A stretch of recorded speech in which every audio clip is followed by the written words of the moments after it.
We just completed a year-long celebration of our 150th anniversary of our city's founding.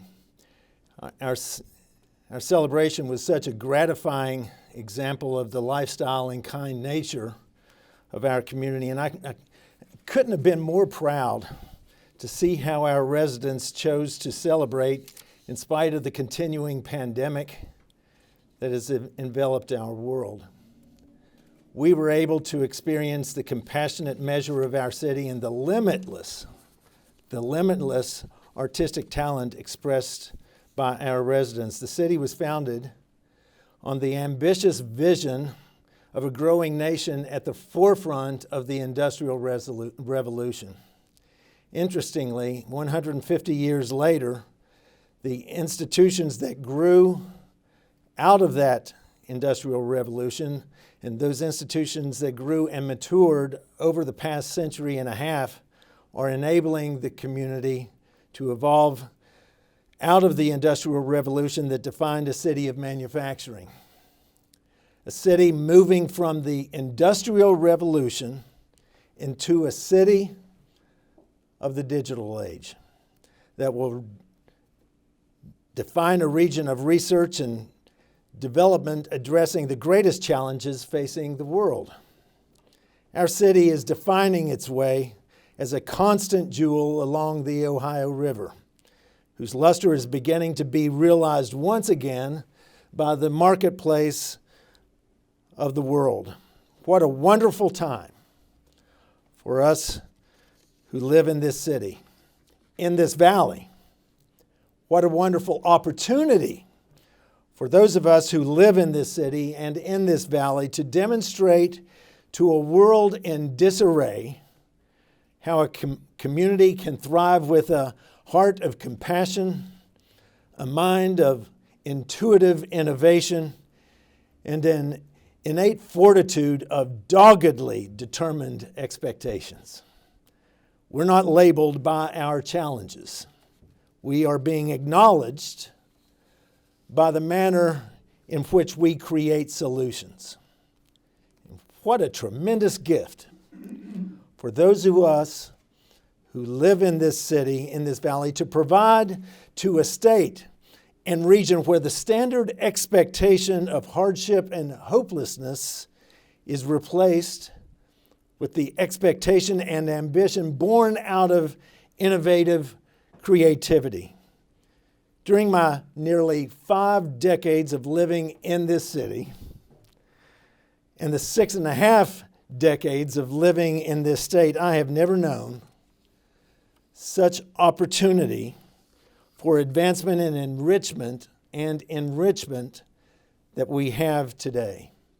When I became mayor in 2013, I was surprised at the level of neglect that had occurred over the decades, not due to lack of leadership, but due to a lack of resources. As a result of the brilliant execution by our leadership team and the dedicated employees of all city departments, resources now are at a level where creation, repair, replacement, and upgrade of public facilities are being addressed for the first time ever, or at least over the last 60 plus years. This is an ideal time to be serving in local government generally. But this time is of historical significance to be serving in local government in Huntington, West Virginia. Time and again, we have stated that we endeavor to set standards that the rest of the nation would seek to emulate. And the prescription for that outcome has been a mantra that lives in our hearts this very day. Make no little plans. They have no magic to stir men's blood. And I've heard time and again about our accomplishments. Who would have ever dreamed? My response has been consistent. We did. We dream boldly. We act decisively. We celebrate humbly. This is the Huntington way. But such acclamations are not advisable to serve as an excuse to sit back in self-congratulatory mode. That should be reserved to those who will write our obituaries. We have work that is still undone. And any expectation that we have earned the right to ease back on the throttle provides a disservice to all who have signed on for this adventure. A foundation has been laid for us to build a digital economy that will guide us through the next 50 years. Huntington is light years today different from what we were like in the 1940s, 1950s, 1960s, and 1970s. Imagine how different this city will be in the 2030s, 40s, 50s, and 60s. What it will be then depends upon what we dream it to be now. Naturally, aspirations and expectations of what we will make for our future all depends on how we aspire and what we expect to do today. We are a city in transformation. We are a city being transformed for the future. Fortunately, we're finding that the fact that we are indeed fiscally stable is no longer a temporary status, but an institutional staple. Over the past 4 years, our fiscal position in the annual budget message was listed as, in 2019, my message said we have an expense problem, not a revenue problem. In 2020, the budget message was revenues are consistent and stable. Expenses are under control. 2021, this council's first budget message. This is the first time in over 50 years that we are not operating from a perspective of scarcity. And in 2022, we can report that the City of Huntington is a financially sound operation with resources available to provide basic services and aggressively address crumbling infrastructure that has either never been addressed or not been addressed in decades. The fiscal year 2023 budget that is presented should be familiar to each of you. Last year's budget served as a template for this year's budget. In recent years, we've taken care of our most precious asset, our employees, by assuring that their pensions are safe, that they are compensated fairly, and that they can work with an assurance that we are looking out for their safety during a pandemic and in dangerous conditions that come with their jobs. We've been aggressive in addressing infrastructure throughout the city and oftentimes for the first time ever. In turn, we've been active in renovating existing facilities that are owned by the city and building new facilities to replace the outdated ones. We've implemented a fleet maintenance program for all of our departments, and accompanying that endeavor, assured that each department has new equipment and apparatus acquired each year to upgrade our capacity to address new challenges. And certainly, we have provided tax relief for our business community to protect our very special eclectic retail environment that has been created in Huntington, and we've also assured tax and fee relief to our residents to assist in easing the burden of the pandemic. The policies set forth and the programs established by this administration will continue on its steady path. As a result, there's no need to change our direction or tone. As I said, this budget will be familiar. We have governed intellectually, and its result is a steady, strong fiscal balance sheet. We now have the capacity to not just govern intellectually, but we now have the capacity to govern with our heart. And I will outline that distinction later in my remarks. The military says it best. We must leave no person behind. When I became mayor in 2013, I aspired for the city to have a fortress balance sheet. And we've reached that milestone. For 4 years running, the city has had finding-free audits. 0 findings in each audit. In the history of the city, this has never before been accomplished. Also, our reserves have increased to enable us to proactively address our capital needs.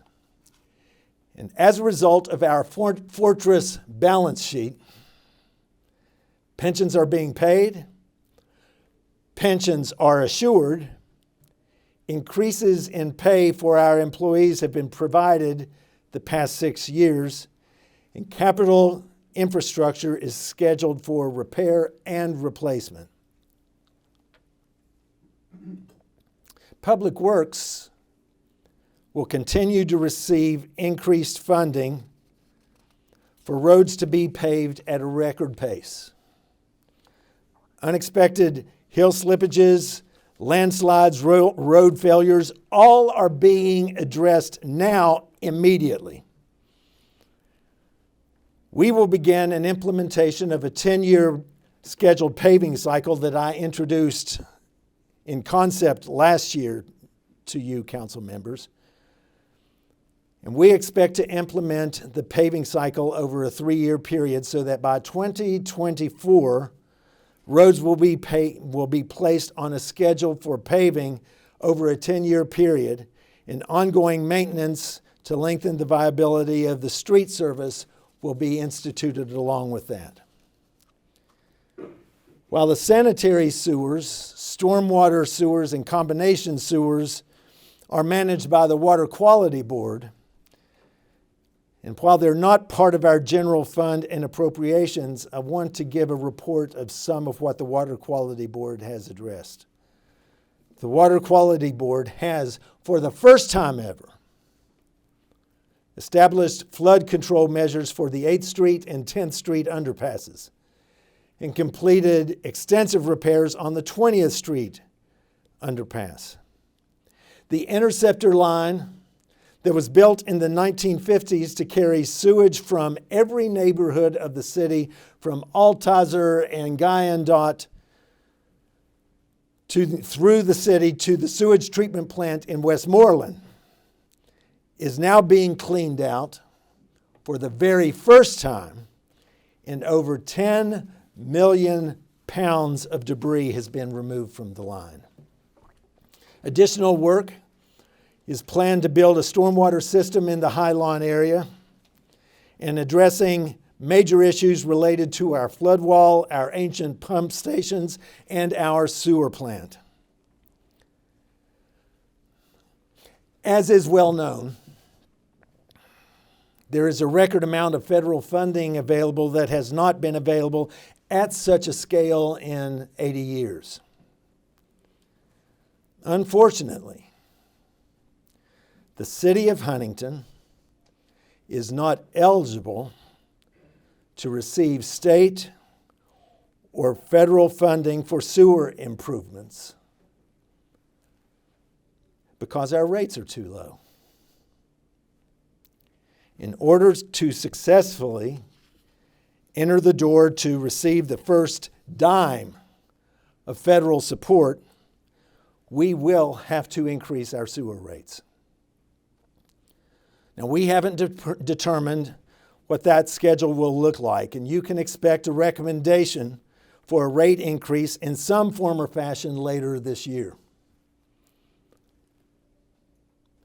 A rate increase will be coming for council's approval.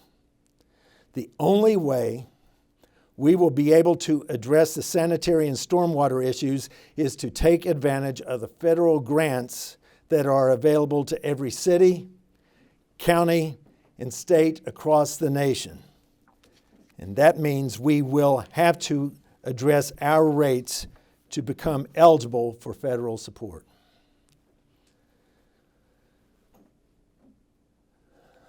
One major concern that needs to be resolved immediately is the flooding at Arlington Boulevard. If the problem only needed the city to act, we would be near resolving the problem.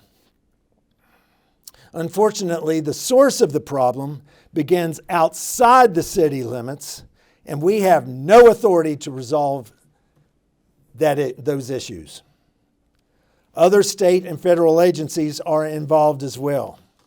The problem is complex, and the solution is just as complex. The creek causing all the flooding on Arlington Boulevard backs up as the Wyandotte River rises. There's a giant culvert that is built under Route 60 at the Sunoco station. That culvert continues to become clogged, and as a result, the creek cannot flow freely into the Wyandotte River. And even when the culvert becomes unclogged, if the Wyandotte River reaches flood stage, the creek has nowhere to flow. The stormwater utility has received a permit to create plans to resolve the issue. Those plans have been approved, and we're working with federal and state authorities to see that those issues that require action outside the city will be addressed as we proceed with our efforts. Obviously, our efforts will be futile and to no avail if we are not able to assure that the issues outside the city are simultaneously being addressed. Fortunately, the leadership of the Water Quality Board and the Stormwater Utility have this listed as a top priority. The men and women in our Public Works Department have the most important jobs in the city and the most thankless jobs in the city. At night, when you're comfortable at home, and when the snow and the ice are pouring down and the temperatures plunge, our public works employees are out in the cold, into the night, in the elements, driving the trucks, removing the downed trees, picking up your garbage, repairing the collapsed street. The men and women of the Public Works Department are a prideful group. They're always so grateful when a letter is written to the Public Works Director or to my office complimenting what the public is seeing them do. Any act of kindness, just as giving a cold bottled water on a hot summer day, or a simple thumbs up as you drive by, lifts their spirits immeasurably. Our police and fire departments will continue to protect our families and our homes in a world-class manner. The past years have been an ongoing challenge for each department. Whether it be the agony of the epidemic of addiction or the social challenges that question the veracity of the manner in which protection is provided, it is hard to be a firefighter or a police officer.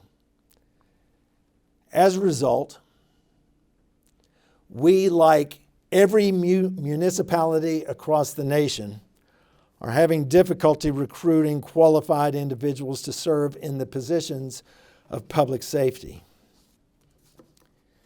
It is the number one priority for the police chief and fire chief to see that our staffs that we are fully staffed at our budgeted levels. And once we accomplish that goal, we will, during our next budgets, systematically begin to increase our budgeted staffing to levels that provide us the flexibility in our staffing and service models to be able to provide the necessary service that the citizens deserve. Our departments in the fire and police department are the largest budgets in the city's history, the largest budgets for each department in the city's history. It is interesting to note that each departmental budget for the fire department and the departmental budget for the police department, while they have been provided record budgetary levels, the staffing is significantly lower than any historical level. We must increase our staffing, but in the meantime, we are making certain that we equip our police officers and firefighters to assure that they can effectively and safely perform their duties. We're proceeding with the planned construction of 2 fire stations, and it must be noted that there are no plans and have been no plans made to consolidate fire stations. Our city needs the safety provided by our 6 stations. We have taken significant measures to renovate 5 of the 6 stations over the past 4 years. 2 of those desperately need to be replaced, hence the construction of the 2 new stations.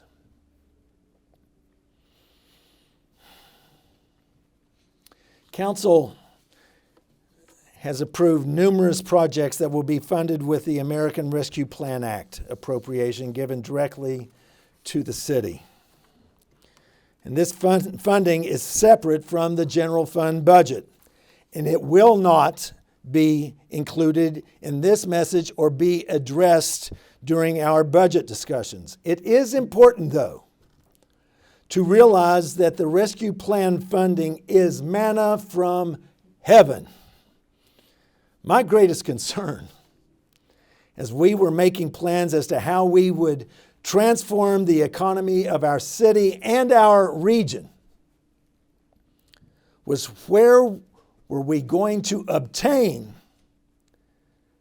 the resources to turn these gigantic plans into a reality. The miracle of the rescue plan funding provides our city an opportunity to change the face of our region for the next 50 years. 50 plus years. One such project will provide an immediate godsend to the senior citizens living in the West End of Huntington.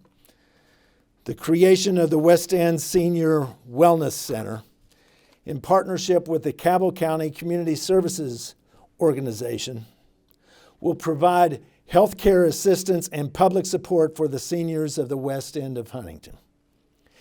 It is fitting that there is a resolution on today's agenda to name the Senior Wellness Center the Bob Bailey Senior Wellness Center.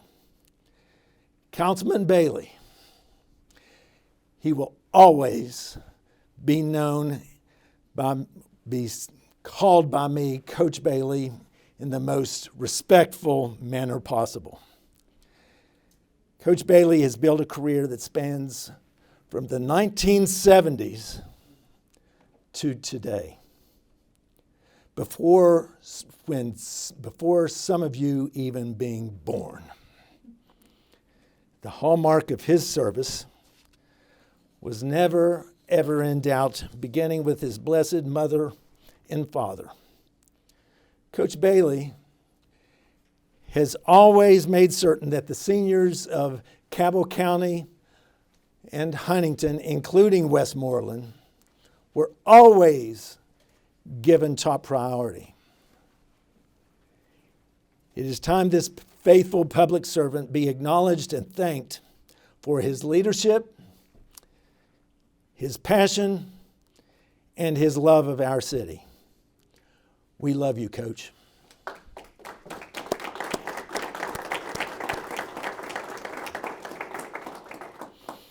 As members of council know, there is no lack of calls that you receive regarding any number of concerns in the city.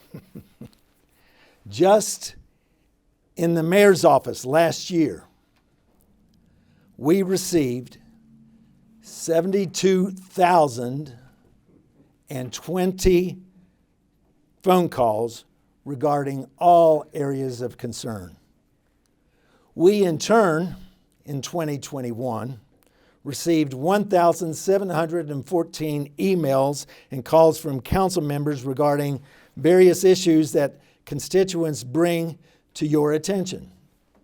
A team of employees from the leadership team, led by Brian Chambers, Scott Limley, and Mark Bates, have worked over the past year to create a Huntington Wv 311 system where residents and council members can enter on a Huntington Wv 311 phone app any number of concerns that need to be addressed or just requesting an answer to a question. The system will provide an up-to-date response to the issue and provide council members a means through which they can track complaints or simple requests. The Huntington WV 311 system will be unveiled to the public tomorrow. Addressing our foundational issues of stable fiscal management, upgrading of our infrastructure, and assuring the safety of our homes and neighborhoods, all are of paramount importance. These are the basics on which we have focused our efforts. All these give us an opportunity to transform our city from an aging, charming city with good bones, but whose best days are in the rearview mirror, to a city with a charming flair that connects the rich history of the past with the exciting, eclectic flair of a university community full of diversity and exciting, dynamic energy. We will continue our efforts to rid ourselves of unsafe, dilapidated structures, and we have demolished over 400 structures in the past 9 years. And we've torn down over 200 the past 2 years. We will demolish another 100 structures again this year. As I indicated last year, a prosperous city does not grow by tearing things down. Growth occurs by building. We're continuing our Project Shine program that we initiated last year. Nearly 100 structures were renovated in the Highline, in the Fairfield, and in the West End neighborhoods. And we're going to continue that program again this year. But in turn, we're also expanding our efforts for additional rehab programs to expand into the entire city. Our efforts to assure that all rental residential housing is safe and meets building code standards is lifting the value of our housing stock. The housing study that was completed in 2020 advised us that we have way too much rental property. 49% of our residential property is rental. And that's way too high for a prosperous community. Of that 49%, which is rental, 57% is deemed to be in some significant level of disrepair. Our efforts are to assure that our rental property is fit for our residents. And our new code enforcement officers are helping us address this inequity.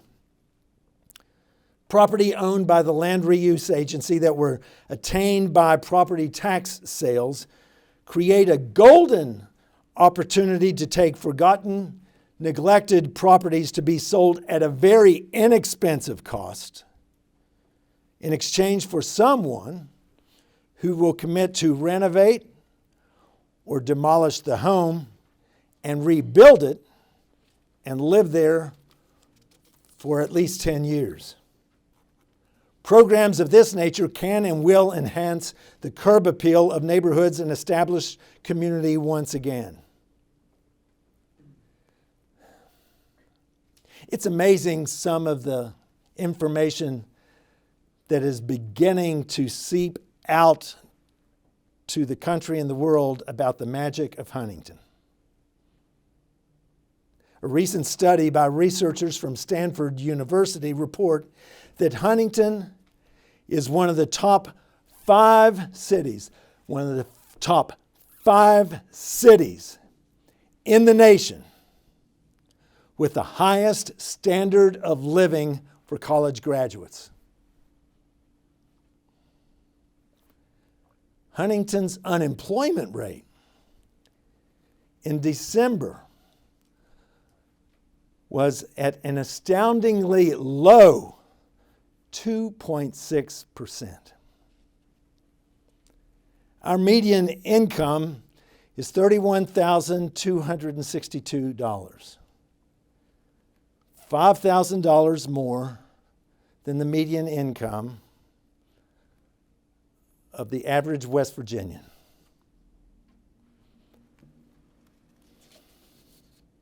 Our efforts emanating from our America's Best Communities competition created the Huntington Innovation Plan detailing how to build and rebuild our infrastructure, our redevelopment efforts in Highline, Fairfield, and the West End, efforts to build a citywide broadband that attracts businesses and enhances neighborhoods, and the continued development of downtown.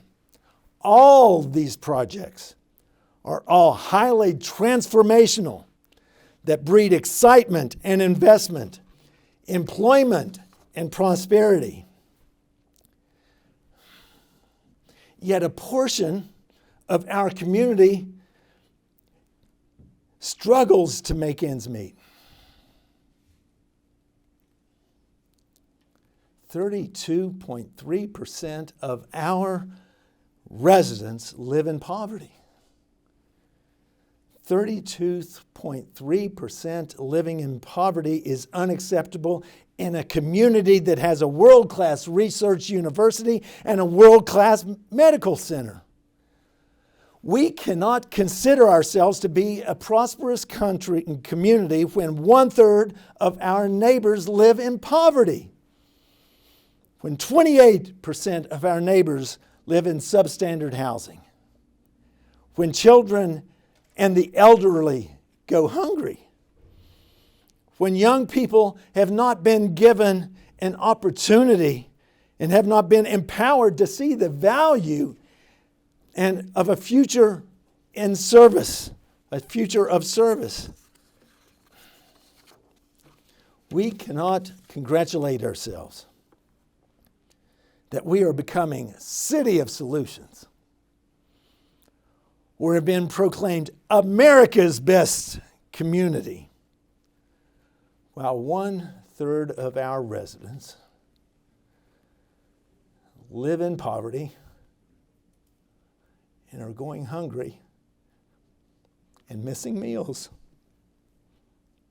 The honest and sad truth is that with all that we are doing to proudly pull ourselves up by our bootstraps, there are those who don't even have boots to pull upon. It underscores how important all of our development plans are. Therefore, we are pursuing our ongoing demolition efforts, code enforcement efforts, housing rehabilitation programs to make neighborhoods shine.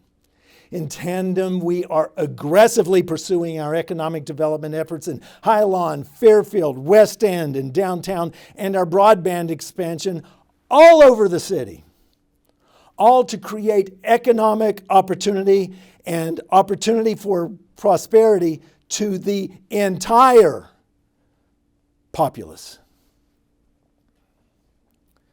We will unveil efforts this spring and summer to fight hunger and to address food insecurity.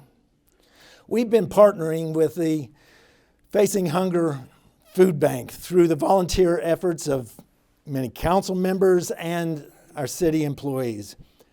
We will be assisting the Facing Hunger Food Bank with our budget as well this year with a $250,000 appropriation. We are establishing a summer employment empowerment program for at-risk youths that will provide city jobs to help clean up neighborhoods, clear overgrown lots, and also provide enrichment programs to provide insight as to how to present yourself in a workplace and interact with others in a professional, skillful manner. The Youth Empowerment Program will begin at the beginning of June and run through the beginning of August when school starts. Last year, we created a position in the mayor's office that Jan Rader has just agreed to fill. The position is the Director of Public Health and Drug Control Policy. I will be appointing a Mayor's Advisory Council to provide guidance and counsel as to how we can best address our health and addiction challenges. I expect the council to advise me on these issues, and the membership will be made up of a cross-section of public health and drug policy leaders in Huntington and from throughout the state. All of these people are individuals with whom I have consulted and worked with the past 9 years to address our addiction issues and public health challenges.